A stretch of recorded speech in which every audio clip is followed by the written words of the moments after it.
తీసుకున్నారండి, తీసుకున్నారు. మన జగన్మోహన్ రెడ్డి గారు అధికారంలో ఉన్నప్పుడు ఆయన అందించిన సంక్షేమ పథకాలు ఏది వద్దనకుండా, సిగ్గు లేకుండా ఆయన అందించిన పథకాలు ప్రతి ఒక్కటి తెలుగుదేశం వాళ్ళు తీసుకున్నారు. ఎందుకు ఈ మాట చెప్తున్నానంటేనండి, మన జగన్ గారు అధికారంలో ఉన్నప్పుడు మన వైఎస్ఆర్సీపీ వాళ్ళ కన్నా ఈ తెలుగుదేశం వాళ్ళకి ఎక్కువ పనులు జరిగినాయండి. మీరు నమ్మినా నమ్మకపోయినా ఇదే వాస్తవం. ఎందుకు ఈ మాట చెప్తున్నానంటేనండి, మన ఒంట్లో మనేలు పెట్టి పొడిపించే రకాలన్నమాట. తినేసి తీసుకుని కూడా జగన్ గారు ఏం చేశాడు, ఆయన ఏమిచ్చాడని చెప్పే రకాలు ఉన్నాయి. అందుకే ఈ మాట చెప్తా ఉన్నాను. ఆయన నెలకు ఒక సంక్షేమ పథకం జనాల అకౌంట్లోకి డబ్బులు వేస్తా ఉంటే, అది అమ్మఒడైనా, రైతు భరోసా డబ్బులైనా, చెయ్యూతలైనా, ఏమైనా కానీ తెలుగుదేశం వాళ్ళకి ఖచ్చితంగా పడ్డాయండి.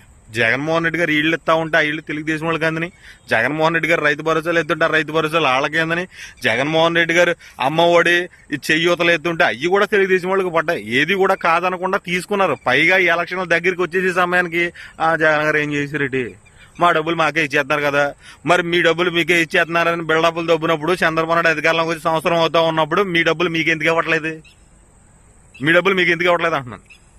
మీ డబ్బులు అనేవి ఏమైపోయి, మీరు ఏదో ట్యాక్సులు గీక్సులు కట్టేశారు, ఆ డబ్బులు మాకు ఇచ్చేస్తున్నారన్నారు కదా. మరి ఆయన జనం సొమ్ము జనానికే నమ్మకంగా పెట్టారు కదా. మరి ఇప్పుడు చంద్రబాబు నాయుడు ఎందుకు ఆ రూపాయి ఇస్తలేదు? ఆయన ఇచ్చిన ఇళ్ళు తీసేసుకున్నారు, చెయ్యతలు తీసేసుకున్నారు, ఏంటి రోడ్డు పక్కనే ఫ్రూట్స్ గట్ట అమ్ముతారండి, వాళ్ళకు కూడా డబ్బులు వేశారు. కటింగ్ వేసే వాళ్ళకి డబ్బులు వేశారు, ఆటో తోలుకునే వాళ్ళకి డబ్బులు వేశారు. మరి ఇప్పుడు మీ డబ్బులు మీకు ఎందుకు వేయట్లేదు? ఇప్పుడు అన్న నోరెడిపోయిందేటి, మా డబ్బులు మాకు ఎందుకు ఎత్తలేదు చంద్రబాబు అని చెప్పి అడగండి ఆయన్ని. జగన్మోహన్ రెడ్డి గారు నమ్మకంగా జనం సొమ్ము జనానికే పెడతా ఉన్నప్పుడు ఆయన మీద పొలవమని ఏడ్చారు కదా, మా డబ్బులు మాకు ఇడేస్తున్నారు. ఏం గడేరెట్టి మీ డబ్బులు మీకు ఎత్తకే? ఇచ్చిన మాట కోసం, ఇచ్చిన హామీల కోసం ఆయన ఏది వదలకుండా సంక్షేమాన్ని అద్భుతంగా జనాలకు అందించారు. జనాలను మోసం చేసిన నాయకుడిని చూసామో కానీ నాయకుడిని మోసం చేసిన జనాలను మాత్రం మన ఆంధ్రప్రదేశ్లోనే చూస్తా ఉన్నాం. ఏది చెప్పండి.